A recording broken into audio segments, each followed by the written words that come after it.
Okay, then, everybody, good morning.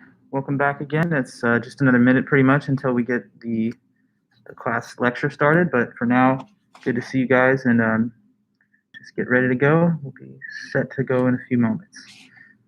Good morning. Feel free to say hi as usual. It's always nice to see you guys. Hey there, Kylie.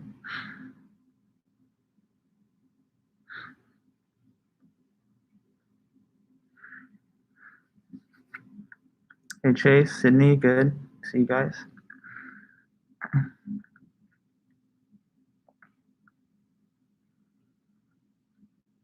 Angel, hey there. Okay, cool. All right, guys, it's pretty much now 10 a.m., so let's just get it going. Thanks again, as always, for being here. I do appreciate it. I wish more of us would come, to be honest with you guys. I don't know why some members of this class seem to be giving up on attendance, but it's not going to help them. Anyway, thank you, and welcome back. So let me go ahead and talk to you about what we've done last Friday, and we'll kind of recap that and continue from there. Also, just know that you have your second essay that's due on Friday, so make sure that you're at least developing your topic and getting some notes written out. You'll turn that into me as an email attachment anytime by class time on Friday. And then, of course, from there, we have the final to look forward to. I'm going to distribute the study guide for the final exam midweek this week, so you'll have around 2 weeks to look at it and get your notes prepared before we take the actual exam in finals week. So yeah, that's just a couple things about the upcoming schedule this week. Look for my announcement through Canvas, which will hold the study guide questions middle of the week, around Wednesday or Thursday, and then make sure to turn in your paper. I'll grade that. It'll be all done before we head into finals week, and then we'll have 2 review sessions next week, Wednesday and Friday, where we will go over all the topics as much as we can on the study guide. And then you guys will be good to go and we'll be all done for the semester. But we still have some important meetings this week to finish with. We're going to try and take on a few more lectures on the value of human life, what makes a life go well, and the question of death at the end. So let's get back into that for now. And as usual, feel free to anytime ask questions, send me emails, attend office hours, or whatever you like if you need any help. Some students have asked for some comments on paper drafts and stuff. I've tried to send out responses to all the ones that I got. So that's an option for some people too. Okay then, so let's go. We're talking about life and what makes a human life go well. And the first author that we're looking at on this, what day is the paper due, McKenna? It's Friday. Yeah. Originally in the syllabus, it was listed as, this day, Monday, but I changed it when I made the announcement. So that you'd have a little additional time. So it's due on Friday, anytime by class time. That's 10 a.m. Friday, the 7th of May. Okay, thank you. So then, back to the notes. We're going to try and remember what we were talking about Plato and the Republic. So Plato, the classical ancient Greek philosopher, he wrote this book, The Republic, thousands of years ago. And in it, we learn about his account of what would make the ideal human society. What would his viewpoint on what would be the best form of a human government or state to live in. And in his analysis, there's these 3 major parts of the Republic. Now, why we're learning about the Republic is because he says that if you want to live the best life that you can live as an individual, then you want to kind of get your life to have features that are similar to the structure of the ideal society, which he calls the Republic. So question for those that are here, what do you say? What are the 3 major parts of the Republic that we talked about on Friday? And once you give me that, then I'll put them on the board and we'll go over some review. So yeah, there's 3 major parts of the Republic according to Plato. And what were they? You got blank, blank, and blank, 3 major parts. Merchants, warriors, and kings. That's right. Okay, good. So 3 main parts of the Republic.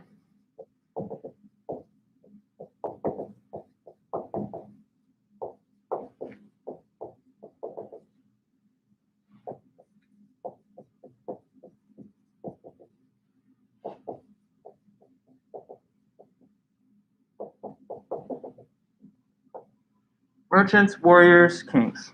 Okay. So first of all, merchants, what's their thing?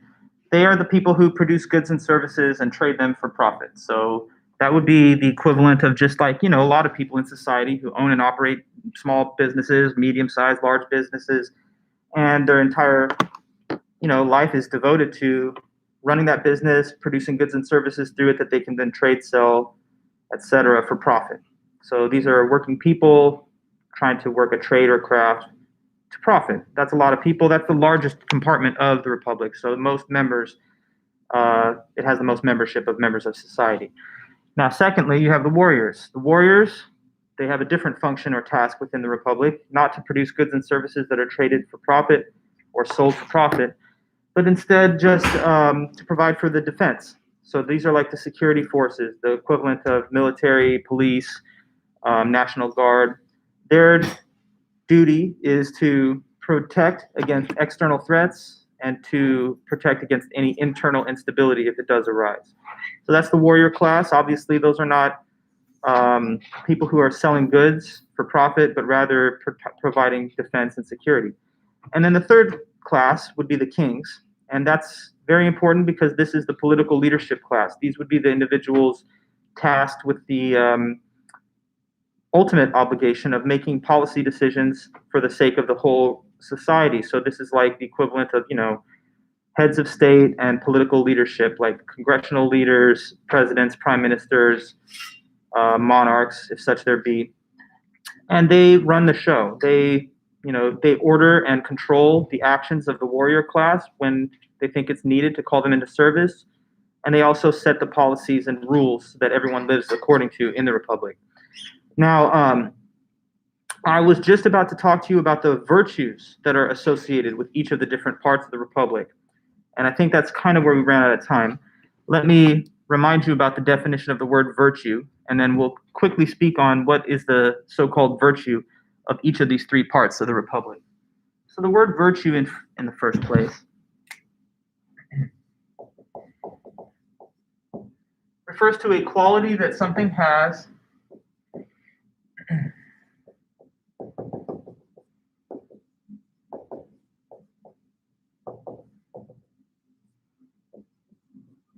when it is able to do its, when it is able to perform its function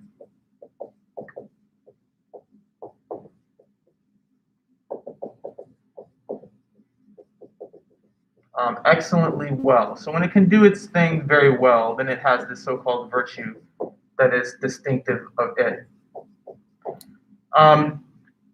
Now, I cannot recall if we had time to make this example, but let's try. Take the case of a knife, like that you would use in the kitchen, like a kitchen knife. Now, we all know what the function of that knife is. It's to cut, vegetables, meat, prepare food in the kitchen. So if the function of the knife is to cut, then what would be the virtue of knives? The quality that if a knife did have this quality, it would be very good at its task or function. So what is the attribute or feature such that knives that are good knives, well-functioning knives, good at doing their thing, have this quality? To be a good knife is to be sharp. That's right, Angel. Yes. Well, cutting's the function. That's not what I said. What's the quality that you have when you're able to cut very well? And that's to be sharp. So a sharp knife is a good knife. It cuts well, cuts very easily. A dull knife lacks the virtue that knives would have if they're good knives. Okay, so I'm just giving you an example so you understand the point. To have a virtue is to have a quality that lets you do your essential function or task very well. With a knife, I just use it as an easy case because we all know that they're there to cut. And so what makes them good at cutting is when they're sharp. Now, with the three parts of the republic, Plato/Socrates say that each one of them, when it's doing its job highly and at its best level, it's also going to display a certain virtue that is unique to it. Okay, so now we're going to run through what are the virtues of these three different parts of the republic: the merchant class, the warrior class, and the kings. So let's go through it. First of all, the merchants. The virtue of merchants, when they're good merchants that do their job well, is temperance. Okay, temperance. So I'm just listing the virtue here in this second column. And the word temperance, so that we're all perfectly clear, it just refers to having moderation and self-control over your appetites. Okay, so having self-control and moderation over your appetites and desires. Bless you.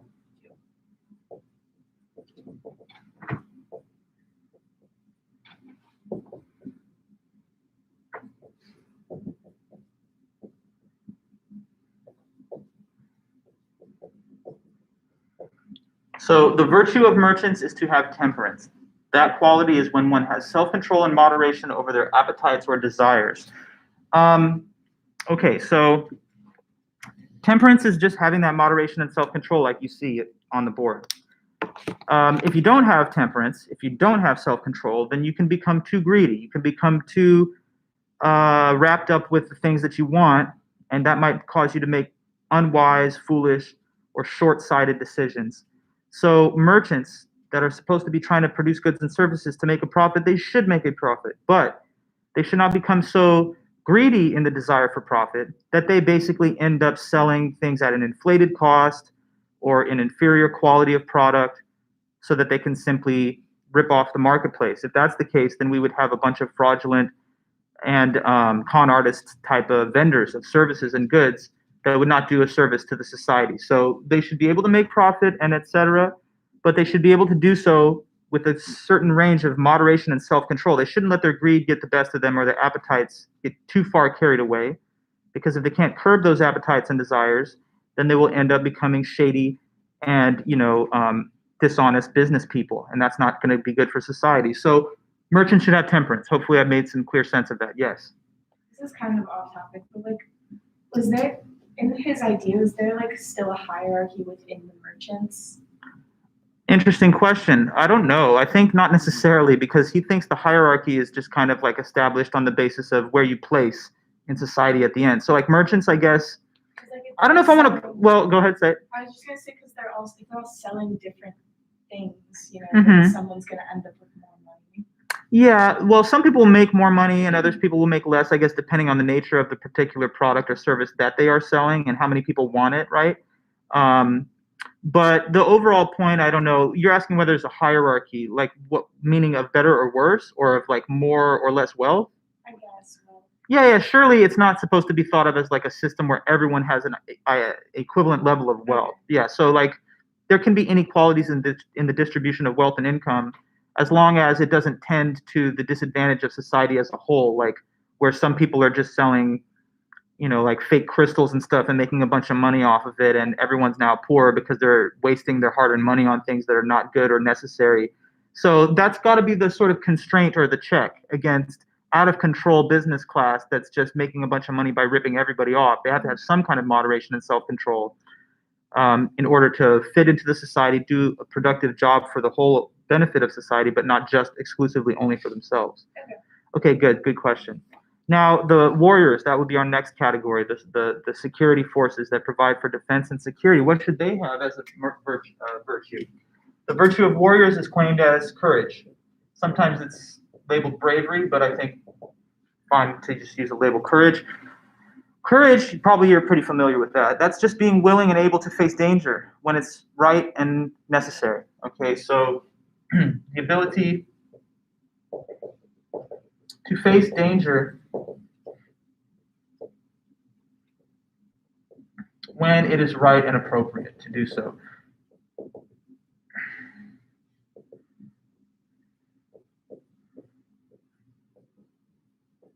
Okay, so now courage.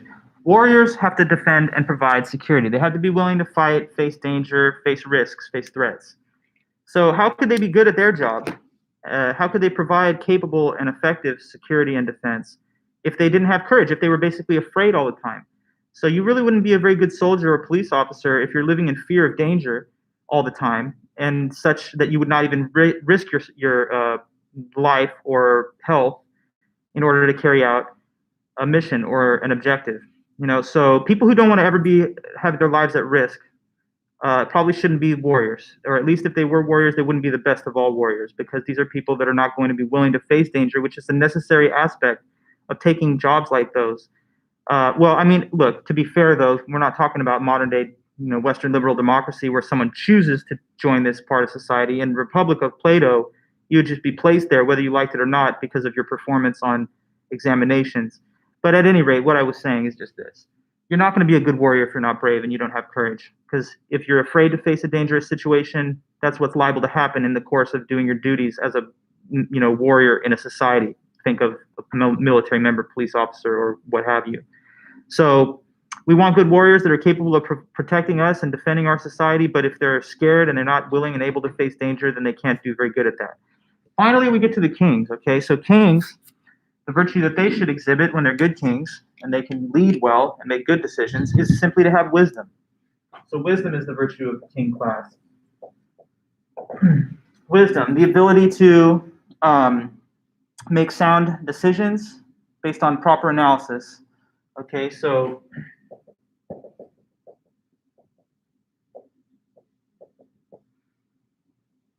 ability to make careful and correct decisions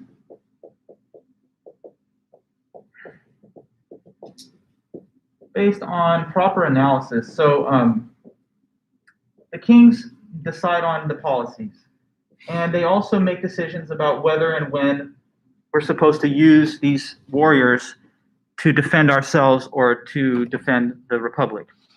And so if kings make all these executive decisions about policy, about security, then they have to be able to make those decisions wisely with the right analysis, not based on false information, not based on narrow-minded or short-sighted thinking, but able to engage in rational, deliberate, careful planning that's not necessarily influenced by overpowering desires or appetites. So rational, wise kings should be just thinking dispassionately in terms of what's best for the society and to make the correct call. If they're not wise, if these people are stupid, idiotic, imbecilic, then they're not going to make good decisions, even for themselves, much less for a whole country.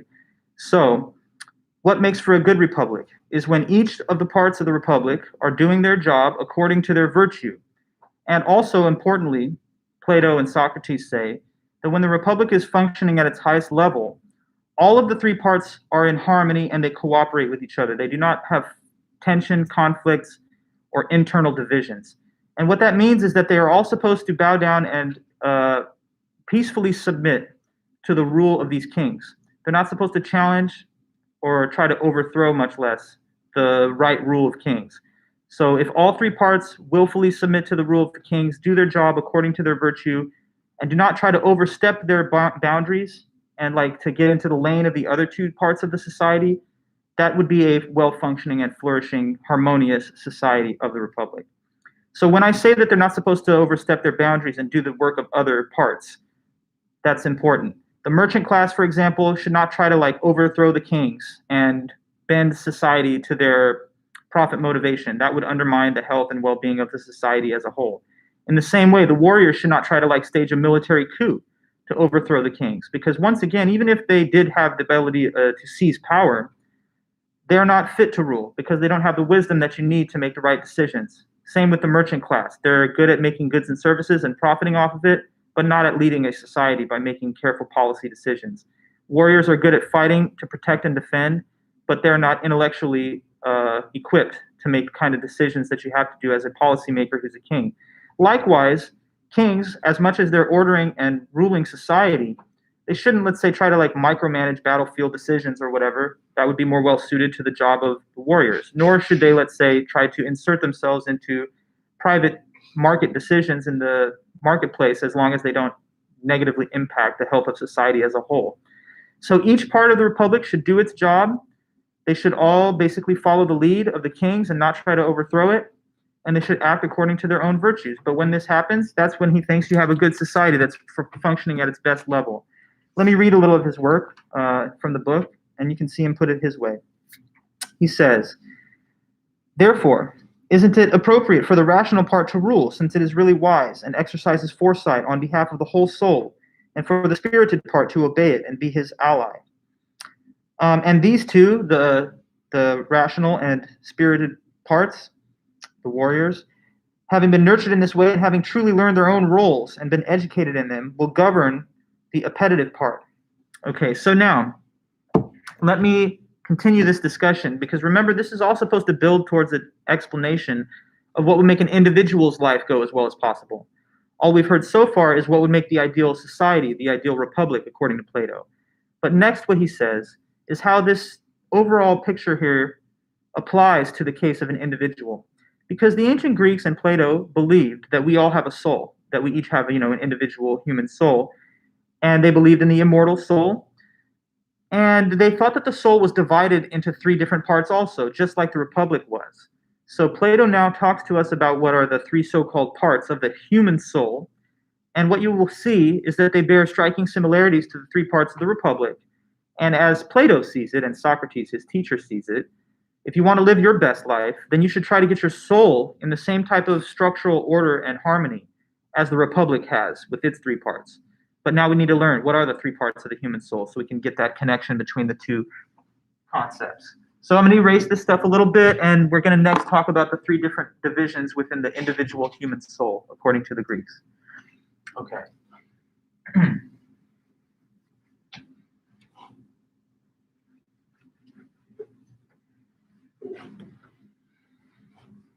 Okay, so three main parts of the human soul.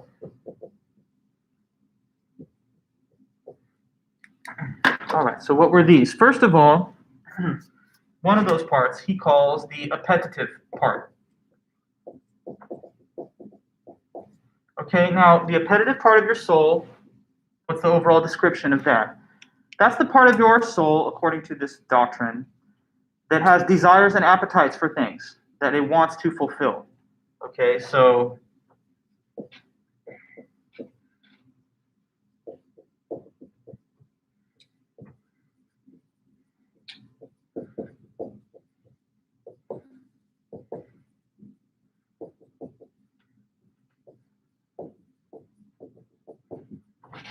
okay, appetitive part of your soul. It says there, sorry for the glare in the screen, but what it says is has desires and appetites that want to be fulfilled.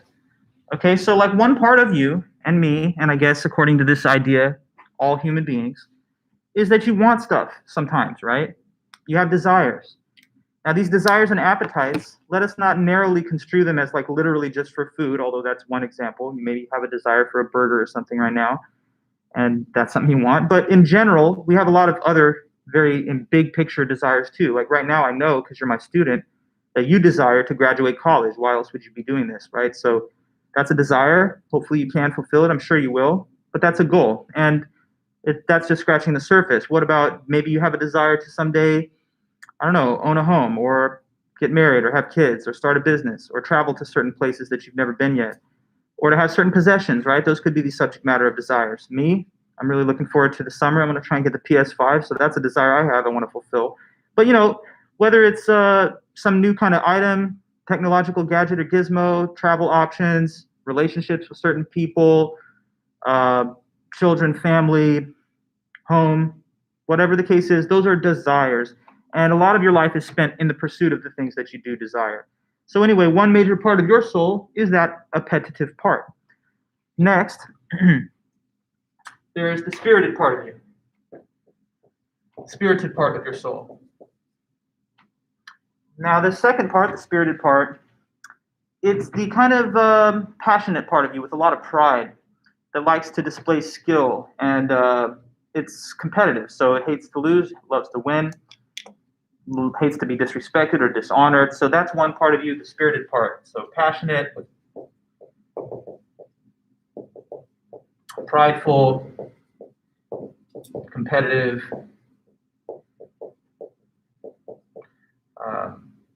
loves to win, hates to lose, etc.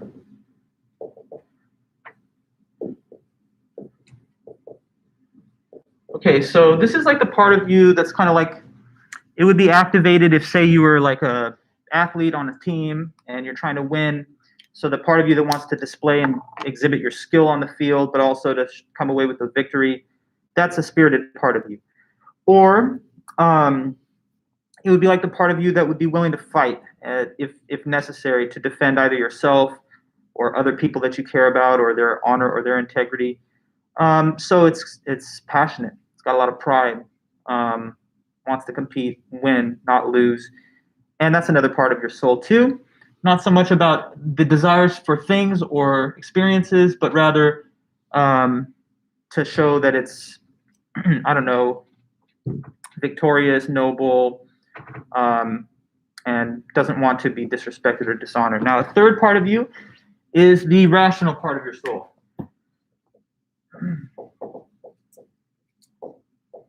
So the rational part of you is like the reasonable decision maker inside of you, the intellectual part.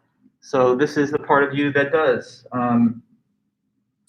exercises judgment, exercises careful judgment,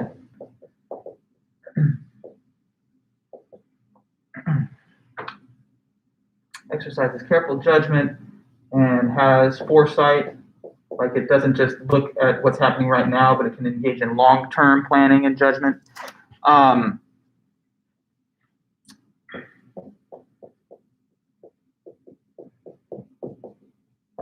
Okay, so you got this rational part of you that's like calm, deliberative, that makes careful decisions and plans, not based on emotion, not based on greed, but just based on facts and like evidence.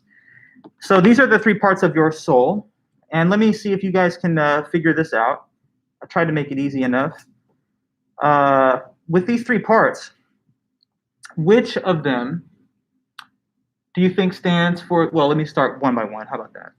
The appetitive part, the one that has all the desires and appetites, wants to fulfill those desires. If you had to choose, which of the three parts of the Republic do you think that's supposed to be as comparable to? Because it's like matching now. You got three parts of the Republic, match appetitive to which part you think. Okay, very good, Angel. Correct. Merchants. Let me explain the connection. Merchants, you may remember, are those that produce goods and services for desired profit. And so the desire for profit and an increase in wealth and income is kind of comparable in a way to the appetitive part of you that yearns for things that you do not yet have. So there's a part of your soul that sort of stands in and is similar to, by comparison, the merchant class of the Republic. So the merchants want to make money, and your appetitive part wants to just have whatever it wants, desires. So the fulfillment of desire is a similar kind of motive as wanting the profit from the sale of goods and services. Now, the spirited part of you, the part that is passionate, very proud, doesn't want to lose, wants to win, wants to show its skill. This, what would you guess, is supposed to stand in and symbolize what part of the Republic? Spirited. So we've eliminated the merchants. So good, that's the warriors. Correct. The warriors in the Republic, anyway, provide for security and defense. But the spirited part of you is also kind of like the little fighter or soldier within you that does not want to be defeated, that does not want to be disrespected or dishonored, but wants to show its skill, its ability in a way that's proud and passionate. So you have the spirited part within you that likes to compete and win, hates to lose, and has got a lot of passionate pride. Then the rational part, well, process of elimination, and I hope it would have made sense anyway. This is the part of your soul that's supposed to be comparable to the kings in society, because as the kings are the rulers who rule and make careful decisions, the reason within you is supposed to be like the chief decision maker within your soul who presides over the lower and inferior parts of the soul, just as the kings preside over and govern over the appetitive and spirited parts of the Republic. So, as I said, there's a virtue of each part of the Republic. Likewise, there's a virtue for each of the three parts of the human soul. But this part of the discussion is nice and easy because we've already learned what the virtues are in the Republic, and they're exactly the same when they map onto these. So what are the virtues of the three parts of the human soul? I could just list them, but they'll be the same again. So the virtue of the appetitive part is what? Temperance. And the virtue of the spirited part is what is that? It is, temperance. What's the word? Courage. Courage. I was thinking bravery in my head, but I was like, I didn't write bravery earlier. Thank you. Courage. And then the rational part, the virtue that it would have is simply wisdom. Okay, so we've got temperance, courage, and wisdom, the virtue of each of the three parts of your soul within. So what that means is that if you want your life to go as well as possible, you should try to cultivate the virtue that is distinctive of each of the three parts of your soul and allow that virtue to govern and order the operation of that part of the soul. So you have appetites, right? You want things. What Plato and Socrates are saying to you is that you should try to have moderation and self-control over those appetites. Don't let them get the best of you or to like cause you to act against your better judgment. Because sometimes that happens, right? Somebody wants something so badly that they'll steal it, or they'll lie to get it, or maybe they will hurt people to get it, or maybe they will hurt themselves. A person wants like certain experiences so badly that they're acting in a way that's actually harming their own long-term self-interest.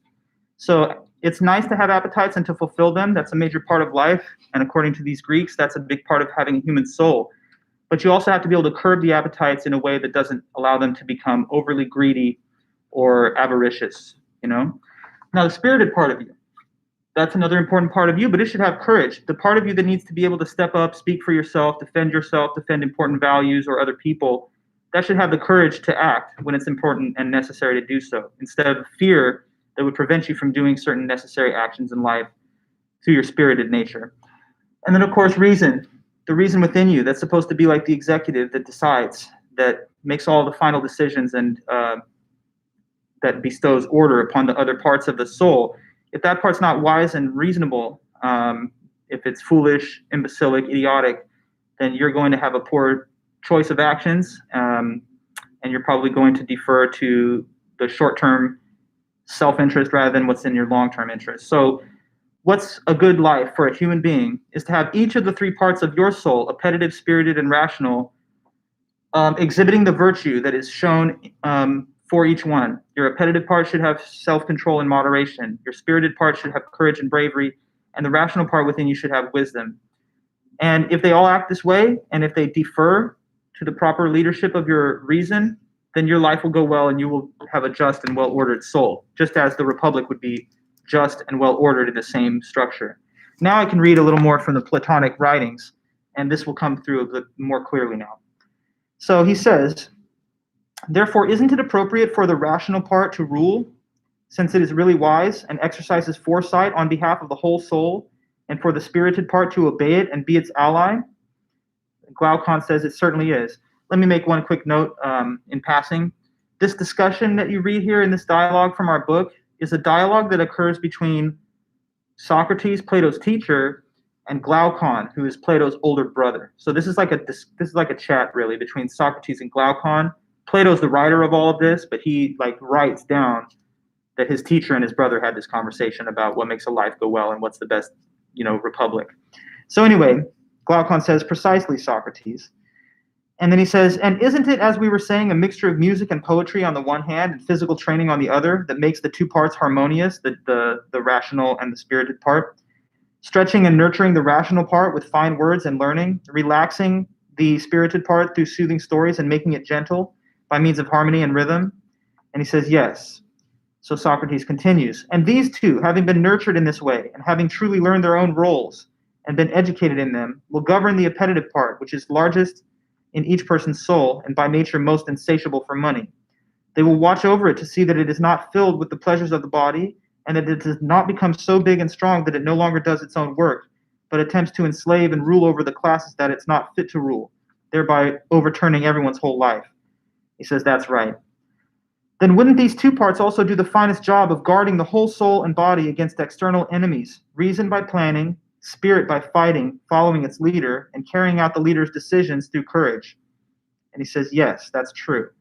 And it's because of the spirited part that we call an individual courageous, namely when it preserves through pains and pleasures the declarations of reason about what is to be feared and what is not. And we will call him wise because of that small part of himself that rules within him and makes the declarations and has within it the knowledge of what is advantageous for each part and for the whole soul. Now, importantly, remember I said before that he says, for your soul to really be in harmony and for you to live your best life, not only do each of these virtues have to be shown in each of the three parts, but they have to peacefully submit to the proper rule of the rational aspect of you. Just like the warriors and merchants in society should willfully and peacefully submit to the rule of the kings. He says, he's moderate because of the friendly and harmonious relations between these parts, when the ruler and the ruled believe in common that the rational part should rule and do not engage in civil war against it. So, right, like merchants that would overthrow the king to establish a better set of economic conditions for themselves to the detriment of society, that would destabilize and ruin the health of society. A military coup where the warriors try to overthrow the political leadership of the kings would also be a poorly disordered and disorganized society, because even if they could seize power, they would not have the reason and the intellect and the wisdom to properly wield it and to make right decisions for the society either. So we got to have the kings ruling according to wisdom and the other two parts peacefully submitting to that rule instead of having conflicts and tensions where they're vying for control. Now, if this is all the case, then that's the way that he thinks that you should try to develop a good human life. Empower your reason, allow it to preside and rule within you, and to place a check against the sometimes impulsive and unwise thoughts and decisions that your appetites may have made or that your spirited nature may have made. The next thing he talks about is how whenever a person does behave in a way that's vicious or that's bad for them or that's unjust, it always proceeds from an imbalance and a disorganization among these parts of the soul. Primarily, bad behavior results from letting the inferior parts of the soul become too strong and allowing them to become dominant when they should not be. So let me give you some examples and see if you can follow this. Suppose, for the sake of discussion, that a person committed theft, like they broke into someone's car, perhaps, for example, and stole their guitar. Wouldn't that be a horrible thing? But anyway, if that did happen, and this person, Cordy, you asked page number for the quote? Thanks. I was just quoting from page 744 of the book, so that's where you'll see those passages. And to my question, though, I was asking about a hypothetical. Suppose someone well, it's not even a hypothetical. I did get robbed. My car got broken into last Sunday, but it's fine. So anyway, I told you about that, though. If you watched the lecture, you would have seen that. So anyway, I digress. Not about me. As an example, suppose that someone commits theft. Now, that's not right. But if a person did commit theft, which of the three parts of the soul do you think you could say would have been a little too powerful at that time? It should have been checked by something else. The appetitive part, right? Because when a person commits theft, correct, Cordy, also, you can see they want that thing. They desire to have it, but they can't wait long enough until they have money to buy it, or they can't wait long enough until they have some valid and legal means by which they can acquire it. So they're acting against their better judgment, right? It's not like your wisdom that says, it is wise and rational to just commit theft. So theft is a bad action, but why does it happen? Not because reason's running the show. It's because your appetites, which are not supposed to lead, have become too powerful and they've not been set back by reason. Let me give you another example. Suppose that someone, they're just, they fly into a rage when someone cuts them off on the road. So the road, someone driving cuts you off in a way that you didn't like. So instead of letting it go, or just cursing at them in your car for a minute and then letting it go, let's say that the person is so upset, they're full of this road rage, that they follow the individual, flashing high beams, honking at them, cutting, getting too close, tailgating. Finally, when they pull over, you pull over behind them, walk out, and you just beat this person silly. What are you doing cutting me off? You'll never do that again. Blah, blah, blah, beating them up. Okay, assault. Now, that's not good either. In this case, which part of your soul would have been too powerful and active, and it should have been controlled by something else? The spirited part, right? Because it's like, don't disrespect me. I'm not going to suffer through any kind of slight or disrespect or dishonor. So the passion and the pride and the competitive lust for victory and dominance that the spirited part has become too overpowering, and it should have been set back by the better judgment that you have. So that's not acting on your better judgment if you keep flying into a rage, getting into conflicts and violent fights. So when people behave badly, it's because they don't have the proper harmony and balance and structure among the three parts of the soul. And that's what Socrates says here. So in the textbook on 744, he says, for example, if we had come to an agreement about whether someone similar in nature and training to our city had embezzled a deposit of gold or silver that he had accepted, who do you think would consider him to have done it rather than someone who is not like him? Glaucon says nobody would. Translation, if that didn't make sense. He's saying, would anybody really think that somebody stole gold if they had the perfect balance and harmony among their soul that we're describing? And he says, no, they would not think that. And he says, and would that person have anything to do with temple robberies, thefts, betrayals of friends in private life or public life? Glaucon says, nope, nothing. Socrates then says, would he be and he would be in no way untrustworthy in keeping an oath or an agreement. And Glaucon says, how could he be? Continuing then, Socrates says, and adultery, disrespect for parents, neglect of the gods, those would be more in keeping with every other kind of character than his. And Glaucon again says, yes, Socrates, with every one. And isn't the cause of all this that every part within him does its own work, whether it's ruling or being ruled? Yes. Then are you looking still for justice to be something other than this? And he says, no, I'm not. So the dream that we had has been fulfilled. Our suspicion that with the help of God, we hit upon the origin and pattern of justice in the founding of our city. So that's what he says, that you're going to be better off and your life is going to go well and you're going to live your best life if you empower the reason within you and allow it to preside over all of your decisions. And you allow the appetitive part within you to seek its fulfilled desires, but doing so with moderation and temperance. And the spirited part of you, which displays nobility, bravery, passion, should be willing and able to compete and win and fight when necessary, but not when it's not necessary. So we should listen to the counsels of reason before acting. If that's what a person's life is like and how their soul is organized and ordered, then they're living well, just like the best republic would be. But there's another question that is asked after this, which I think is interesting, and Socrates goes into it, so I'm going to try and open up this discussion with you too. Socrates, after laying all that out, he asks Plato's brother Glaucon another question. He says, well, what if someone could behave in a way that was unjust, but they would never get caught? Do you think that that could benefit them in some way? So let me ask, or whether I'm asking you or not, here's the question. The question is, could a person prosper or benefit from unjust behavior that goes undetected by others? Right? So the thought is this: what if you could do a lot of bad stuff, cheating, lying, stealing, I don't know, fill in the blank, and just no one would ever know about it? You know, you're cheating in school, but they never caught your plagiarized papers. You're cheating in your relationship, but the partner never learned about it. You know, you're stealing from people in society, but you're getting away with it scot-free because no one found out. Would that benefit you? If we just stipulate that you will not get caught, would that be to your advantage? Now, some of you may be thinking, I don't know, maybe, because if I'm not going to get caught, what does it matter to me? Then I just get the benefit of doing the things, but none of the consequences. But I don't know if it would surprise any of you, probably not too much, I hope, that Plato and Socrates say no, even if no one ever finds out, and you go to your grave without ever having been discovered doing anything bad, it would still be definitely not to your best interest, and it would not promote your well-being or your advantage to do that, even if it's not detected by anybody. There was a myth in the old ancient Greek world that is referred to in some of the other Platonic writings. It's called the Ring of Gyges.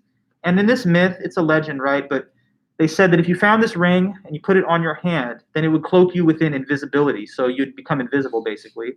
And think about if you had such a ring, what you'd be tempted to do, right? You'd be tempted to do all kinds of things that no one could ever catch you for because you'd be doing them while you were invisible. So whether it was theft or being in a restricted area you're not allowed to be in, or eavesdropping on conversations that are classified or something, you know, you could get away with all of it because an invisible person couldn't be seen. Anyway, whether you think about it through that example or just others, the question remains, would it be in any way advantageous to somebody to engage in a pattern of unjust conduct as long as no one knew? And I've told you that Socrates says, no, it would not benefit you. But why not? Now we get to the question or the example that he uses to explain this. So it's another example that Socrates puts out now. This example is supposed to illustrate for us, the reader, why no, you don't benefit from bad behavior and unjust behavior, even if and when no one could find out. Now, the example that he gives, it's a little weird, so just to be fair, it's weird. But it's an example of a three-headed creature, and I'll explain it as much as I can. So, three-headed creature example. And just so you're like kind of anticipating what I'm going to do here, the three heads, each one is going to symbolize or stand for like a different one of the parts of the soul. Okay, so here's a creature. And again, fair warning, you already know this too. I'm not the greatest at drawing anything, but I'll try to give you a visual. So here is the body of the three-headed creature. That's not too bad. But now we got the three heads. Okay, so now one of the heads is awkwardly described as like a section where there's a bunch of little snapping gargoyle heads within it. So it's a little hard to draw, but here it is. There's a section, and there's like all these little, see what I'm drawing? They look kind of like little balloons, but what they are is little snapping gargoyle heads. So that's what's all in this section. Okay. Now, these little snapping gargoyles, they only have one goal. They just want to eat something. They're ready to eat all the time. So feed me, snap, snap, snap, bitey, they want to eat. And that's everything for them. Now, on the opposite side over here, we got another head. And this is supposed to be like the lion. So, the lion, noble king of the jungle, very proud and everything. So, not going to be easy to draw, but whatever. What do you know about that? There's a lion. I'll make him a little more vicious, maybe. Teeth. So perfectly depicted drawing of a lion head and a gargoyle section here. Now in the middle, the third one is just a normal human head. So like me or you, just chilling right there in the middle. Now, let me say this about this. These three heads are each supposed to symbolize a different part of the soul as described in the Republic. So if you had to guess, the hungry, snapping little gargoyle section, what do you think that's supposed to stand in and symbolize? Appetitive, right, because it's all about eating and wanting things that they don't have. So the gargoyles represent the part of you that has appetites and desires. Now, noble lion, king of the jungle, so proud and, fierce and everything. This would represent which one, would you guess? The spirited part, correct, because that's like the fighter, etc., and the symbolism of the lion, which is noble and proud. Now, the human being, clearly we've come to the last one. So the human being is, as you could judge, the rational part of you, because a human is, of course, smarter than an animal or like a gargoyle or whatever. So this human part of you represents the rational part of your soul. Now, I want you to continue with this example a step further. Suppose that when other people look at this individual, others from an outside perspective, they only see one of these three heads. And it's kind of just a normal one. So that's a big giveaway. Which one then do you think it is? If others look at this individual, to all outside appearances, it just appears that this is what head or what type of individual. Only one is shown to observers. And it's which one? Yeah, the human. So exactly. When other people look at them, they just see like me or you, just a human face looking back. So they don't see all this other stuff behind the scenes. But now I want you to imagine that this is what, correct, Kylie, yes. So the human is the face that's shown to the outside observers. But now imagine this, that on the inside, behind the scenes, what people cannot see is that this human head is being controlled and dominated by the other two, because over to its whatever that is left, the gargoyles and stuff, they're snapping, trying to bite at it, lunging at it, the human. And so the human's like cowering away and recoiling in fear. But while he's doing that, he's getting bit up and lunged at from the other direction by the lion too. So the two lower parts of the soul are causing the human within to become weak and, as Plato puts it, enslaved. So now, even if nobody else that's looking at this person can see all of that inner turmoil and conflict within, if that's what is happening inside, then they're not living well and they're not doing well, even if it's not noticed by anybody else in the whole world. And he says that's kind of what you do to yourself. That's the cost of injustice and bad behavior, even when no one knows about it. Because what you end up doing to yourself is making the reasonable, rational part of you, the most human and godly part of you, weak and enslaved. And you empower and strengthen the other inferior parts of the soul so that they basically domineer and take over control. And that's what's going to lead you into a pattern of both bad behavior and a sense of internal conflict and turmoil within your own soul. So you put your soul at war with itself with unjust behavior, and you corrupt it. So you corrupt your soul and it becomes internally in tension with itself. The parts are fighting and they're not cooperatively being led by the human. So if that's the way you want to live, he says, even if nobody knows about it, like nobody can tell this person's struggling inside, you're going to put yourself at a sense of internal struggle and turmoil, and therefore you're going to harm yourself. You'll corrupt your soul. And that's a very personal harm because it's one that only you can do to yourself. No other person or force can corrupt your soul for you. I can't sit here and say, hey guys, I just corrupted your soul. You're welcome. I can't do that. You have to make decisions on your own that compromise your own integrity or that undermine your own values or principles to corrupt your soul. So you should safeguard the integrity and well-being of your soul. But if you don't, you're the one that's going to lose, even if nobody knows about it. So that's his example of the three-headed creature. Let me read a little bit, and you'll hear how he put it. He said, I think someone said at some point that injustice profits a completely unjust person who is believed to be just. Isn't that so? And Glaucon says it certainly is. And he says, okay, well, let's discuss this by fashioning an image of the soul in words. What sort of image? One like those creatures that legends tell us used to come into being in ancient times, such as the chimera Silas or Cerberus, or any of the other multitude of others in which many different kinds of things grow together naturally into one. So fashion a single kind of multicolored beast with a ring of many heads that it can grow and change at will, some from gentle, some from savage animals. That's this awkwardly described gargoyle section. He says, okay, that's work for a clever artist, but consider it done. Then he says, fashion one other kind, that of a lion, and another of a human being. But make the first, the gargoyle area, the largest, and the lion second to it in size, the human the smallest. Now join the three of them into one so that they somehow grow together naturally, and fashion around them the image of just the human being, so that anyone who sees only the outside covering and not what is inside will think that it is a single creature, a human being.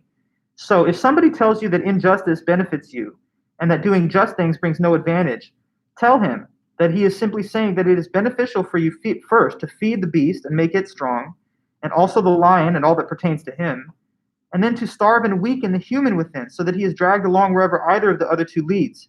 And third, to leave the parts to bite and kill one another, rather than accustoming them to each other and making them friendly.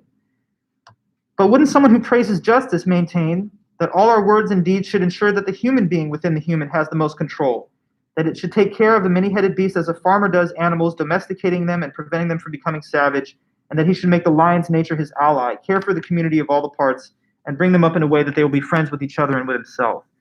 So it's a kind of, I think, bold and very good quote afterwards that he says to sum this up. He says, from every point of view, therefore, anyone that praises injustice speaks falsely.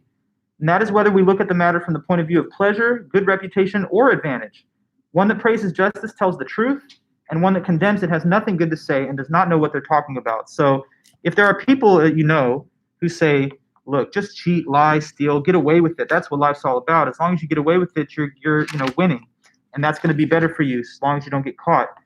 Plato and Socrates are telling you these people don't have your best interests in mind. What they're basically telling you, long story short, is corrupt your soul and put the parts of it at war with itself inside and live that way, and no one will know about it, but your soul will be corrupt. And so he says if you follow these people's guidance and counsel, you'd lead to your own self-destruction. So safeguard the integrity and well-being of your soul. And it's not only just for the sake of others or for society that you do that. It is for the sake of yourself, because a corrupted soul, where the parts are at war with each other, is no way to live, and it tends towards your disadvantage. So really that's it. I could say a last thing. He says that if you sold like your son or daughter for an unlimited amount of money, that would not profit you in the real ultimate human sense of making you better off as a person. And so if you think, oh, well, as long as I just satisfy my appetites or my passions, then I can sell out the human part of me and let it become weak, then you're making the same kind of mistake, thinking that you're going to be given golden gifts in return for destroying the most godly and noble part within you, which is the human part of you. So choose wisely, I guess, according to Socrates. Don't do things that you assume you can get away with and that the only cost to you is the penalty imposed by others.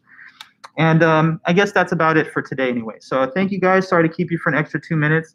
I really appreciate your attendance, and I'm glad that you're here. So let me make sure that we're all good to go. And once you say goodbye, we can sign off. Okay, thanks, Zoe, and everybody else. To those that are working on their papers, make sure you finish them by Friday. If anyone had any questions of any kind, they can email me as they're working on it, and I'm checking those daily as much as I can. So, all right, then, I'll see you back on Wednesday, and I'll summarize this one last time, and then we'll move to the next author. So read Jean-Paul Sartre and Existentialism for the Wednesday meeting. Okay, have a good one. I'll see you soon. Bye.